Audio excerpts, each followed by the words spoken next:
Hello there everyone. I just wanted to go over my 2007 Honda Accord 2-door, just to show you all the modifications that I've made to it.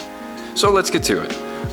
In the power department, I've got the K&N short rim intake. It's called the Typhoon intake system. It sounds wonderful. It gives it that throaty kind of roar. It does raise the torque curve, but more so in the lower and the higher RPMs. So it does feel like there isn't much to go in the mid-range, or there isn't much to go around in the mid-range. Another thing under here that might be a little difficult to see, it's going to be the rather dirty exhaust manifold. It's the DC Sports stainless steel 4:2:1 two-piece header. And that goes down to, I should say, a Magnaflow high flow cat, which is right up there. And then that leads out to an Apexi World Sport 2 exhaust system. This exhaust system, it's not loud. It's actually very quiet. However, when you do step on it, it does produce a nice throaty tone, which mixes well with the intake I mentioned earlier. It's 102, I think it's 102 millimeter piping, or the 102 millimeter tip. Anyway, something like that. It makes a great noise. It feels like, or with all the engine combinations engine modifications, excuse me, that I've made, it feels like that it's out of the mud and free to go. Handling wise, however, I should probably get back down here.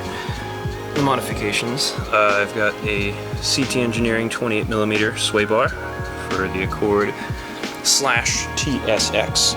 The next thing would be Tein coilovers. These are the Street Basis edition.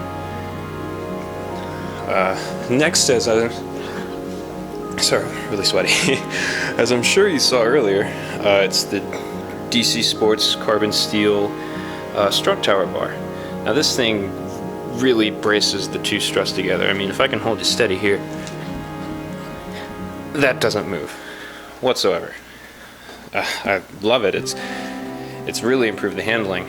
On top of that, if I can get down low enough, possibly show you the polyurethane bushings that are in here.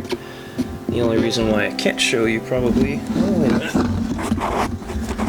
There we go. Somehow got it under there. Yeah. Right there, kind of in the center. There's polyurethane bushings there, and there, and then as well as there. But it's that little blue thing that's not focusing in for some reason. But yeah, those are the handling modifications. In fact, actually all the modifications that I've made so far. I do have more parts to go on the car. However, I have a job and I don't have a lot of time anymore, or as much time as I used to, which is why the car is a little bit dirty, but I'm trying to take care of it as much as I can. Anyway, I'll get you a sound bite of the exhaust and we'll go for a drive.